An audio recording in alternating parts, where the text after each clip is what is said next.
സംഘടന എപ്പോഴും ഒരു വാർത്താ വിഷയമാണ്. നടീനടന്മാരുടെ സംഘടനയായ അമ്മയിലെ തിരഞ്ഞെടുപ്പും വലിയ വാർത്തയായി പ്രതികരണങ്ങളൊക്കെ തുടർച്ചയായി വരികയായിരുന്നു. അതിനിടയിൽ നടൻ ബാബുരാജ് മത്സരിക്കുന്നതുമായി ബന്ധപ്പെട്ട പ്രതികരണങ്ങൾ ഉണ്ടായിരുന്നു. ഇപ്പോൾ അമ്മ തിരഞ്ഞെടുപ്പിൽ നിന്ന് ബാബുരാജ് പിന്മാറുകയാണ്. ജനറൽ സെക്രട്ടറി സ്ഥാനത്തേക്കുള്ള നാമനിർദ്ദേശ പത്രിക ബാബുരാജ് പിൻവലിച്ചേക്കുമെന്ന സൂചന വരുന്നു. റിയ ബേബി വിവരങ്ങളുമായി. റിയ, ആരോപണ വിധേയർ മത്സരിക്കാൻ പാടില്ല, ബാബുരാജ് മത്സരിക്കാൻ പാടില്ല, പേരെടുത്ത് തന്നെ ആവശ്യം ഉന്നയിക്കുന്നുണ്ടായിരുന്നു സഹപ്രവർത്തകരായ സിനിമാ പ്രവർത്തകർ. ഇപ്പോൾ ബാബുരാജ് ഇങ്ങനെ ഒരു തീരുമാനത്തിലേക്ക് എത്തുന്ന സാഹചര്യം ഇത്തരം ആവശ്യങ്ങൾ കൂടി പരിഗണിച്ചുകൊണ്ടാണോ, അല്ലെങ്കിൽ എതിർവികാരം ശക്തിപ്പെടുന്നു എന്ന തോന്നലിൽ കൂടിയാണോ? രതീഷ്, പിന്മാറാനുള്ളൊരു നീക്കമാണ് ബാബുരാജിന്റെ ഭാഗത്തുനിന്ന് വരുന്നത്. ഇക്കാര്യം അടുത്ത സുഹൃത്തുക്കളെ ബാബുരാജ് അറിയിച്ചു. പക്ഷേ അത് പിന്മാറണമെങ്കിൽ, അതിന്റെ ഒരു നടപടിക്രമങ്ങൾ പൂർത്തിയാകണമെങ്കിൽ കലൂരിലുള്ള അമ്മയുടെ ഓഫീസിൽ നടൻ ബാബുരാജ് മലയാള സിനിമാ നടീനടന്മാരുടെ സംഘടനയായ അമ്മ അസോസിയേഷനിൽ നിന്ന് രാജിവെച്ചിരിക്കുന്നു. മികച്ചൊരു തീരുമാനം എന്ന് വ്യക്തിപരമായിട്ട് അതിനെ കാണാൻ സാധിക്കൂ. കാരണം ആരോപണ വിധേയർ മത്സരരംഗത്ത് മാറി നിൽക്കുക എന്നുള്ളത് ഒരു സാമാന്യ മര്യാദയാണ്. ആരോപണ വിധേയനായ സിദ്ദിഖും വിജയബാബു, ദിലീപ്, ഇവർ 3 പേരും ആരോപണങ്ങൾ വന്നപ്പോൾ സംഘടനയിൽ നിന്നും മാറി നിന്നവരാണ്. അത് മാതൃകാപരമായ പ്രവർത്തനമാണ്. ബാബുരാജും ആ വഴി തിരഞ്ഞെടുത്തിരിക്കുന്നു. സമ്മർദ്ദത്തിന് ശേഷമാണെങ്കിൽ പോലും ബാബുരാജും ആ വഴി തിരഞ്ഞെടുത്തിരിക്കുന്നത് തീർച്ചയായും അഭിനന്ദിക്കേണ്ട കാര്യം തന്നെയാണ്. തങ്ങൾ കുറ്റക്കാരെല്ലാം എന്ന് തെളിയിച്ച് അടുത്ത പ്രാവശ്യമെങ്കിൽ ഇനിയുള്ള ഇലക്ഷനിൽ അദ്ദേഹത്തിന് മത്സരിച്ച് അമ്മയുടെ ഏറ്റവും ഉയർന്ന സ്ഥാനങ്ങളിൽ എത്താൻ ബാബുരാജിന് സാധിക്കട്ടെ.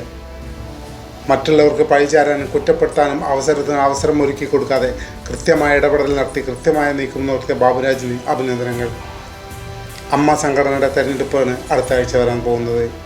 ആരായിരിക്കും പുതിയ പ്രസിഡന്റ് അറിയില്ല, പുതിയ സെക്രട്ടറി അറിയില്ല, എന്തും സംഭവിക്കാം. പക്ഷേ ഒരു കാര്യം നമുക്കിവിടെ തീർച്ചപ്പെടുത്തി പറയാൻ പറ്റും, ഇതുവരെ അമ്മ അസോസിയേഷൻ എങ്ങനെയാണോ റൺ ചെയ്തത് അതുപോലെ ആവാൻ സാധ്യതയില്ല. മോഹൻലാൽ പൂർണ്ണമായിട്ടും ഇതിനോട് നിസ്സഹകരിക്കുന്ന ഒരു രീതി ഉണ്ടായിട്ടുണ്ട്. വ്യക്തിപരമായിട്ട് പറഞ്ഞാൽ വളരെ നല്ല കാര്യമാണ് അദ്ദേഹം ചെയ്തതെന്നാണ് പറയാനുള്ളത്. അദ്ദേഹം എത്രയേറെ പഴികളാണ് ഇതിൻ്റെ പേരിൽ കേൾക്കേണ്ടി വന്നത്. ഭാഗമല്ലാത്ത കാര്യങ്ങൾക്ക് കൂടി അദ്ദേഹം മറുപടി പറയേണ്ട ബാധ്യതയിലേക്ക് എത്തി. അതിൻ്റെ ആവശ്യം മോഹൻലാലിനെ പോലെ നടന്നെന്താണ്? അദ്ദേഹം മാറിയെന്നത് വളരെയധികം നന്നായി എന്നുള്ള അഭിപ്രായക്കാരാണ് മിക്ക ആളുകളും, അദ്ദേഹത്തിന് സുഹൃത്തുക്കളടക്കം. സത്യത്തിൽ മമ്മൂട്ടിക്കോ മോഹൻലാലിനോ അല്ലെങ്കിൽ അത്തരത്തിലുള്ള മെയിൻ സ്ട്രീമിലുള്ള നടന്മാർക്ക് ഈ സംഘടനയെ കൊണ്ട് യാതൊരു ഗുണവുമില്ല. എന്നാൽ ഒരുപാട് നഷ്ടമുണ്ട് താനും. അവരെപ്പോലുള്ള ആളുകൾ ഇന്ന് മാറി നിൽക്കട്ടെ. എന്തുകൊണ്ടാണ് പൃഥ്വിരാജ് വരാത്തത്?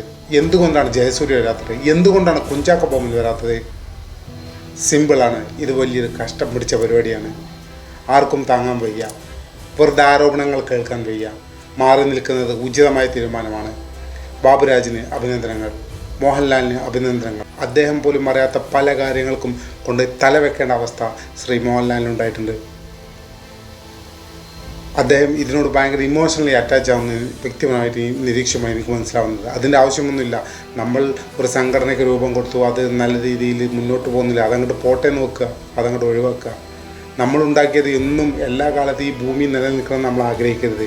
അങ്ങനെ ഒരിക്കലും നിലനിൽക്കില്ല, ഒരു സാധനവും നിലനിൽക്കില്ല. അതുകൊണ്ട് മോഹൻലാൽ ഇത്തരം ആവശ്യമില്ലാത്ത ഇമോഷണൽ അറ്റാച്ച്മെൻറ്റ് കൊണ്ടു നടക്കാതെ ആ സംഘടനയെ അതിൻ്റെ വഴിക്ക് വിടുക. താങ്കളെ കരിയർ ഫോക്കസ് ചെയ്യുക. മോഹൻലാലും മമ്മൂട്ടിയും ദിലീപ് ആരായാലും. ഇനി അമ്മയെ സംബന്ധിച്ചിടത്തോളം നിലവിലെ അവസ്ഥയിൽ മുന്നോട്ട് നയിക്കാൻ ഏറ്റവും യോഗ്യനാരാണ്? ശ്വേതാ മേനോനാണോ? ഒരിക്കലുമല്ല. വ്യക്തിപരമായ നിരീക്ഷണത്തിൽ മുന്നോട്ട് അമ്മയെ നയിക്കാൻ ഇതുവരെ എങ്ങനെ പോയോ അതുപോലെ സ്മൂത്തായി പോകാൻ ഒരൊറ്റ ആളുള്ളൂ, അത് ദിലീപാണ്. ദിലീപിനെ അസോസിയേഷനിലേക്ക് തിരിച്ചു വിളിക്കുക. നിലവിൽ അദ്ദേഹത്തിൻ്റെ കേസും കാര്യങ്ങളൊക്കെ നടക്കേണ്ട ആരോപണ വിധേയനാണ് അദ്ദേഹം. കുറ്റക്കാരനോ അല്ലേ നമുക്കറിയാത്ത കാര്യമാണ്. അദ്ദേഹത്തിന് അസോസിയേഷനിൽ തിരിച്ചു വിളിക്കുക. അദ്ദേഹത്തിന് ആരോപണ വിധേയനെന്നുള്ള നിലയ്ക്ക് അദ്ദേഹത്തിന് സ്ഥാനമാനങ്ങളും കൊടുത്ത് നിങ്ങൾ അസോസിയേഷനിൽ ചേർക്കുക. അതിന് വിരോധമില്ലല്ലോ, അതിന് പ്രശ്നങ്ങളൊന്നും ഉണ്ടായില്ല എന്ന് കരുതുന്നു. നിയമപരമായ തടസ്സങ്ങളില്ലാന്ന് തോന്നുന്നു. അങ്ങനെയെങ്കിൽ ദിലീപിനെ നിങ്ങൾ തിരികെ വിളിക്കുക, അസോസിയേഷനുമായി കൂട്ടിച്ചേർക്കുക. അദ്ദേഹത്തെ പോലെ ഒരാളുണ്ടെങ്കിലേ ഇനി അസോസിയേഷന് മുന്നോട്ട് പോകാൻ കഴിയൂ. അല്ലെങ്കിൽ അടുത്ത വർഷം അല്ലെങ്കിൽ വരും വർഷങ്ങളിൽ ഇത് സ്പ്ലിറ്റായി പോകാനുള്ള സാധ്യത വളരെ കൂടുതലാണ്. ഇത് സ്പ്ലിറ്റ് ചെയ്യാൻ ആളുകൾ ഒരുപാട് കാത്തിരിക്കുന്നുണ്ട്. എന്തായാലും അസോസിയേഷന് നല്ലത് സംഭവിക്കട്ടെ. തിരഞ്ഞെടുക്കാൻ പോകുന്ന ഭാരവാഹികൾക്കും നല്ലത് സംഭവിക്കട്ടെ. ഈ മറ്റൊരു വാർത്ത ജഗദീശൻ പിന്മാറിയെന്നാണ്. ജഗദീഷ് പിന്മാറിയത്, ജഗദീഷ് നമ്മളെ മീഡിയയ്ക്ക് മുന്നിൽ അല്ലെങ്കിൽ പൊതുജനങ്ങൾക്കുള്ളിൽ സർവ്വസമ്മതനാണെങ്കിൽ പോലും അസോസിയേഷനുള്ളിൽ ഒരു ചതിയനായിട്ടാണ് പലരും ജഗദീശിനെ കാണുന്നത്.